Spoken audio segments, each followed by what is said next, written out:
नमस्कार दोस्तों, आप सब लोगों का फिर से स्वागत है इस ज़बरदस्त सीरीज़ में फुल नंपाई कोर्स।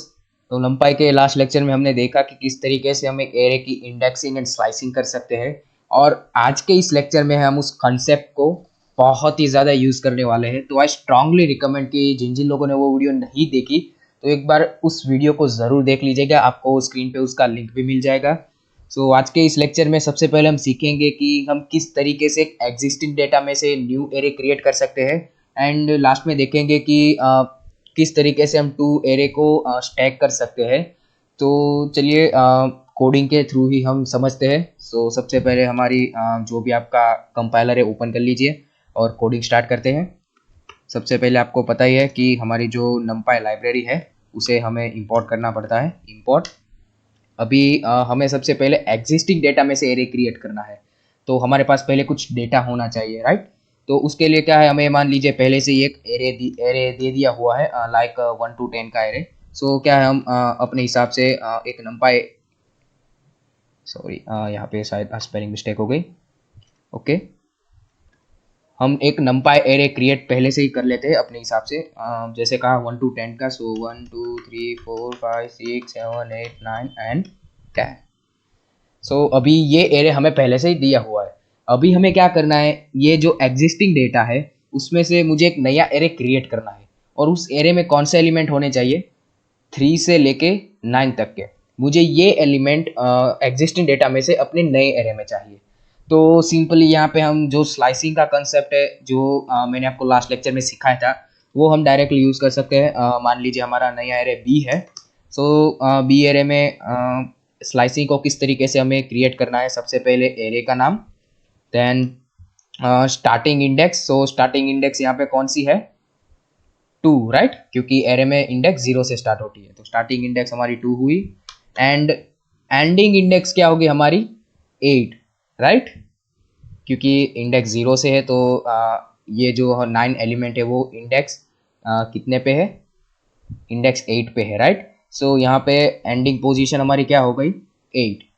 सही है ना, गलत। मैंने आपको लास्ट लेक्चर में ही बताया था कि जब आप एरे की स्लाइसिंग कर रहे होते हो तो यहाँ पे जो एंडिंग पोजीशन है वो वो जो एलिमेंट है वो एरे में इंक्लूड नहीं होता है। अगर हमें यहाँ पे 9 इंक्लूड करना है तो उसकी इंडेक्स जो 8 है वो हमें नहीं डालनी, क्योंकि इससे क्या है, ये जो नया एरे बनेगा वो 8 तक ही बनेगा, 3 से 8 तक ही बनेगा। अगर हमें 9 को इंक्लूड करना है तो हमें यहाँ पे इंडेक्स 8 की जगह 9 डालनी होगी। और लास्ट में बी को प्रिंट करा देते हैं। देखते हैं हमें हमारा जो एरे चाहिए वो मिला कि नहीं, 3 to 9। ये छोटी छोटी बातें आप याद रखा करो कि यहाँ पे एंडिंग पोजीशन डालने में आपको क्या है ध्यान रखना है। तो अभी हमने देखा कि किस तरीके से हमने एक एग्जिस्टिंग डेटा में से अपना स्लाइसिंग के जरिए एक एरे क्रिएट किया। अभी क्या है कि जैसा कहा था कि अभी हम नेक्स्ट सीखेंगे कि किस तरीके से टू एरे को हम स्टैक कर सकते हैं। अभी कुछ लोगों को यहाँ पे स्टैक का मीनिंग नहीं पता होगा। स्टैक क्या है, स्टैक एक एरे की जैसे ही डेटा टाइप है जिसमें क्या है, हम सेम डेटा टाइप के एलिमेंट्स को स्टोर कर सकते हैं। बट आप यहाँ पे हमें डिटेल में स्टैक को अंडरस्टैंड करने की ज़रूरत नहीं है। स्टैक का मतलब आप इतना समझ लीजिए कि स्टैक के जरिए क्या है, हम जो दो एरेज है हमारे, जो डिफरेंट एरेज है हमारे पास, उसे हम कंबाइन कर सकते हैं और जिस भी डायमेंशन में चाहे उसे हम कंबाइन कर सकते हैं। चलिए अब पहले वो देखते हैं। मान लीजिए हमारे पास A1 नाम का एक एरे है और उस नंपाई एरे ही है, सिंपल। नंपाई एरे, एंड उस एरे में हम एलिमेंट कौन से रखेंगे, चलिए 2 डायमेंशनल एरे बनाते हैं।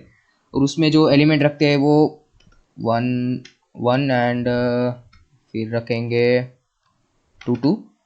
चलिए सही। ये मान लीजिए हमारे A1 का एक हमारा पहला एरे है और A2 नाम का हमारे पास एक दूसरा एरे है। Same to same numpy dot array, ये भी अभी हम क्या करेंगे, इसे भी हम 2 डायमेंशनल एरे रखेंगे और इसमें हम रखेंगे 3 3 और 4 4। चलिए, मान लीजिए ये हमारे पास दो एरे हमें मिल गए, 2 डायमेंशनल एरे। अभी हम इस एरे को स्टैक करना है। स्टैक मतलब आप सिंपली समझ लीजिए कि इस एरे को हमें कंबाइन करना है।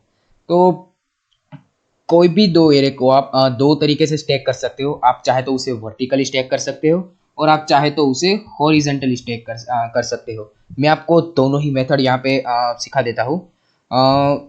अगर आपको वर्टिकली दो एरे को स्टैक करना है तो सिंपली आपको यूज़ करना है वी स्टैक फंक्शन, जो numpy हमें ऑलरेडी प्रोवाइड करता है, वी स्टैक फंक्शन। और इसमें आर्ग्यूमेंट कौन सी होंगी, सिंपली जो दो एरे हमें स्टैक करने हैं वो दो एरे हमारी आर्ग्यूमेंट होंगे A1 एंड A2। अभी इसे प्रिंट कराने के लिए हम क्या करेंगे, बी नाम के किसी भी वेरिएबल में सेव कर लेंगे और लास्ट में जैसा हम करते हैं बी को प्रिंट करा लेंगे। सो अभी हमें यहाँ पे आउटपुट क्या मिलेगा, एरर, हो numpy has no attribute V stack, spelling mistake, very bad. So यहाँ पे वी ए स्टैक नहीं करना है, सिर्फ V stack. So spelling mistake थी, सॉरी। और हमें यहाँ पे जैसा मैंने कहा था वर्टिकल हमारा जो दो एरे है वो स्टैक हो चुके हैं। हमारा फर्स्ट जो 2 डायमेंशनल एरे था वो था 1 1 2 2। ये हमारे पहला ये हमारा जो फर्स्ट एरे है वो है 1 1 2 2 एंड ये हमारा लास्ट 3 3 4 4। तो हमने वी स्टैक के जरिए इन दोनों एरेज को वर्टिकल स्टैक किया। अभी मान लीजिए हॉरिजॉन्टल स्टैक करना है, तो क्या करना होगा, सिंपली जो आप सोच रहे हो वही है, वी स्टैक की जगह हमें करना है एच स्टैक, यानी कि हॉरिजॉन्टल स्टैक। सो देखते हैं हमें आउटपुट क्या मिलता है। सॉरी ओके, सो हमें आउटपुट मिला 1 1 3 3 2 2 4 4। अभी यहाँ पे जो आउटपुट मिला है उसे आप पहले समझने की कोशिश कीजिए कि हमारा सॉरी हमारे एरेस क्या थे, 1 1 2 2 और दूसरा एरे था 3 3 4 4। और हमें आउटपुट में जो हॉरिजॉन्टली जो एरे मिला है वो क्या मिला है, 1 1, लेकिन उसके बाद 2 2 नहीं है, आप देखिए उसके बाद 3 3 है। इसका मीनिंग क्या निकलता है, जब आप किसी भी दो एरे को हॉरिजॉन्टली स्टैक करते हो, सो सिंपली उस दो एलिमेंट के जो फर्स्ट एरे है या फिर जो फर्स्ट एलिमेंट है वो हॉरिजॉन्टल में सेट होते हैं, और उसके बाद उसके जो सेकंड एलिमेंट्स है वो हॉरिजॉन्टल स्टैक होते हैं। उसके बाद अगर वो थर्ड एलिमेंट होंगे तो थर्ड एलिमेंट हॉरिजॉन्टल स्टैक होते हैं, like so and so on. So हमारे फर्स्ट एलिमेंट थे 1 1 एंड दूसरे एरे में थे 3 3, सो वो दोनों हॉरिजॉन्टल स्टैक हो चुके। और देन हमारा जो सेकंड एलिमेंट थे 2 2 एंड 4 4, वो हॉरिजॉन्टल स्टैक हो चुके। तो इस तरीके से हम वर्टिकली एंड हॉरिजॉन्टली किसी भी दो एरे को क्या है हम स्टैक कर सकते हैं। और स्टैक का सिंपल मीनिंग आप अभी समझ लीजिए कि स्टैक मतलब दो एरे को कंबाइन करके एक फाइनल एरे क्रिएट करना। और कुछ और फंक्शंस भी आज हम देख लेते हैं कि चलिए यहाँ पे हम एरे का एग्जांपल ही चेंज करते हैं। अभी हम क्या करेंगे, हम एरे को स्प्लिट करेंगे। अभी स्प्लिट का मतलब क्या है, सिंपली डिवाइड करना। हमारे जो पूरा मान लीजिए एक बहुत बड़ा हमारे पास एरे है, उसे हम छोटे छोटे 2 या 3 पार्ट में हम स्प्लिट करेंगे, उसे डिवाइड करेंगे। सो स्प्लिट किस तरीके से किया जाता है वो भी आप समझ लीजिए। तो सबसे पहले उसके लिए हमारे पास एक बड़ा एरे होना चाहिए। अभी हम नॉर्मल numpy डॉट एरे के हम लिखने जाएंगे तो एरे बहुत बड़ा हो जाएगा। इससे अच्छा हम करते हैं कि हम अरेंज फंक्शन ही क्रिएट कर देते हैं। और 1 to 25 आई थिंक इतना हो जाएगा। लेट्स सी हमारा एरे क्या है, एरे हम प्रिंट कर लेते हैं। सो ये एक काम करते हैं, हम इसे रीशेप करते हैं। ये बहुत लंबा लग रहा है राइट, सो इसे हम रीशेप करते हैं। सो डॉट हम रीशेप फंक्शन का यूज़ करते हैं। जो लोग पहले से देख रहे होंगे ये सीरीज़ उन्हें पता ही होगा। अभी देखिए क्या डिफरेंस आता है। ओके, सो मान लीजिए हमारा ये इनपुट एरे है। मैं एक काम करता हूँ, मैं फाइनल आउटपुट ही आपको दिखा देता हूँ सो आप कंफ्यूज ना हो। सो ये हमारा फाइनल अब एरे है। मान लीजिए हमारे पास ये एरे है, 2 डायमेंशनल एरे है और बड़ा एरे है। हम क्या करेंगे, इस एरे को 3 पार्ट में डिवाइड करेंगे। ओके, सो सबसे पहले स्प्लिट के लिए numpy हमें जो फंक्शन प्रोवाइड करता है उसका नाम है एच स्प्लिट। जैसे वी स्टैक एच स्टैक, उसी तरह एच स्प्लिट। मैं आपको लिख के दिखाता हूँ, np डॉट एच स्प्लिट। अभी इस एच स्प्लिट फंक्शन जो numpy हमें प्रोवाइड करता है उसकी आर्ग्यूमेंट क्या होगी, सिंपली सबसे पहले तो एरे आएगा ही आएगा, क्योंकि जिस एरे को हमें स्प्लिट करना है वो तो इनपुट देना ही देना है। उसके बाद कॉमा करके आपको कितने पार्ट में वो एरे डिवाइड करना है। अभी यहाँ पे हमारे पास कितने 24 एलिमेंट्स है, 1 to 25 यानी कि 24 एलिमेंट्स है हमारे पास। सो हम 24 हाँ 3 पार्ट में हम डिवाइड कर सकते हैं एरे को, राइट। सो सिंपली हम यहाँ पे जो भी जिस भी पार्ट में आप एरे को डिवाइड करना चाहते हैं वो नंबर लिख दीजिए और सिंपली इसे कोई दूसरे वेरिएबल में सेव कर लीजिए ताकि हम इससे प्रिंट करा सकें। हमारा आउटपुट देखते हैं। सो आपने ऊपर जो यहाँ पे जो पहले एरे दिया गया है उसका ही हमने दूसरा एरे क्रिएट किया स्प्लिट करके। हमने क्या है एरे को डिवाइड कर दिया 3 हिस्सों में। ये हमारा पहला हिस्सा है, ये हमारा दूसरा हिस्सा है एंड ये हमारा थर्ड पार्ट है। सो आप नोटिस कर रहे होंगे कि हमारा जो फाइनल एरे है वो भी क्या है 2 डायमेंशनल एरे है।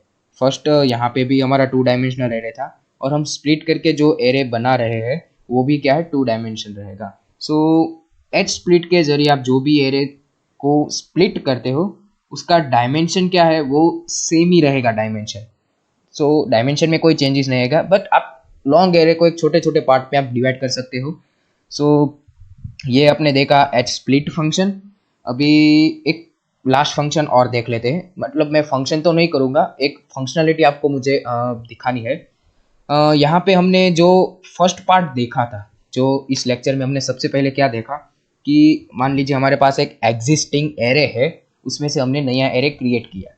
अभी मुझे एक क्वेश्चन आया यहाँ पे, शायद पता नहीं आप लोगों को आया है कि नहीं, कि जो हमने उस एग्जिस्टिंग एरे में से नया एरे क्रिएट किया, अगर हम नए एरे में कोई भी चेंज करते हैं तो क्या वो चेंज हमारा जो एग्जिस्टिंग एरे है, जो पहले मेन एरे था, उसमें भी होगा कि नहीं। आई नो कि आप लोगों को आया कि नहीं, बट मुझे ये क्वेश्चन आया तो मुझे तो आया है तो मैं तो सॉल्व करूँगा ही, आप चाहे आपकी मर्ज़ी। सो सबसे पहले एक एरे ले लेते हैं। यहाँ पे हम सिंपली अपना एक छोटा सा एरे बना लेते हैं। 2 डायमेंशनल एरे करते हैं, बहुत मज़ा आता है 2 डायमेंशनल में। सो 1 2 3 4 फिर लाइक 5 6 7 8 इतना रखे या बटे अलग। चलो एक और एरे लिख देते हैं 9 10 11 एंड 12। सो ये हमारे पास एक 2 डायमेंशनल एरे है। हमने क्या किया, इसमें से एक बी नाम का एक और एरे क्रिएट किया। किस तरीके से, स्लाइसिंग के जरिए सिंपली। सो मान लीजिए मैंने क्या किया, ओके एक क्वेश्चन है आपके लिए। अभी आप इतनी सारे नंपाई के बारे में जानते होंगे, सो क्या आप मुझे बता सकते हो कि आप सबसे पहले इस वीडियो को पॉज कर दीजिए और यहाँ पे मैंने जो ये जो 3 लाइन लिखी है उसे आप अंडरस्टैंड कीजिए और मुझे ये बताइए कि ये जो बी है, बी जो नया एरे मैंने क्रिएट किया है वो कैसा दिखता होगा, मतलब क्या आएगा उस बी एरे के अंदर। सो वीडियो को पॉज कीजिए, कमेंट सेक्शन में अपना आंसर लिखिए और फिर से वीडियो को स्टार्ट कीजिए। चलिए देखते हैं आपका आंसर सेम आता है या नहीं। सो मैं तो रन करके देख लेता हूँ क्या मुझे मिला। शायद आप लोगों का जो गैस है या फिर आपने जो लॉजिक लगाया है वो सही भी हो। सो कॉन्ग्रेचुलेशंस, और अगर गलत है सो डोंट वरी, आप धीरे धीरे प्रैक्टिस के जरिए इसे सीख जाओगे। सो सिंपली मैं इसे एक्सप्लेन नहीं करूँगा, यहाँ पे आपको पता ही है किस तरीके से हमें ये बी एरे मिला। अभी मैं क्या करता हूँ, हमारा जो बी एलिमेंट है उसका फर्स्ट एलिमेंट क्या है 1, मैं उसे चेंज करता हूँ। सो मान लीजिए अगर मैं बी का फर्स्ट एलिमेंट चेंज करता हूँ, सो यहाँ पे ए का जो फर्स्ट एलिमेंट 1 है वो चेंज होगा कि नहीं, ये हमारा क्वेश्चन है। सो सिंपली मैं क्या करूँगा, बी का हमें फर्स्ट एलिमेंट चेंज करना है। सो उसकी पोजीशन है 0 एंड उसे हम रखेंगे 1 की जगह मान लीजिए 99 रख देते हैं एज ए कैजुअल। ओके, और यहाँ पे हमें बी प्रिंट नहीं करना, हमें यहाँ पे करना है ए, क्योंकि हमें देखना है कि ए में कोई चेंज होता है या नहीं। हम अगर बी में चेंज करते हैं तो ए में चेंज होता है या नहीं। सो आउटपुट देखते हैं। हो हमारा ए जो एरे है जो आप यहाँ पे देख रहे हो, यहाँ पे आप जो एरे देख रहे हो और यहाँ पे देखो जो हमारा फर्स्ट एलिमेंट है वो चेंज हो चुका है, मतलब हमारा आंसर क्या है, यस। अगर आप एग्जिस्टिंग डेटा में से कोई भी नया एरे क्रिएट करते हो तो अगर आपने वो नए एरे में जो भी चेंज किए हैं वो आपके एग्जिस्टिंग या फिर आप कह लो मेन एरे जो होगा वो भी उसमें भी चेंज होगा। सो मुझे ये फंक्शनलिटी आपको बतानी थी। इस फंक्शनलिटी को भी याद रखना जब भी आप कोई एग्जिस्टिंग एरे में से नया एरे क्रिएट करते हो। और आज के लिए बस इतना रखते हैं। बहुत मज़ा आया आज के लेक्चर में, बहुत कुछ नया सीखा और भी बहुत कुछ सीखना बाकी है, तो इस सीरीज़ के साथ ज़रूर बने रहिएगा। सो मिलते हैं फिर नेक्स्ट लेक्चर में। Okay bye.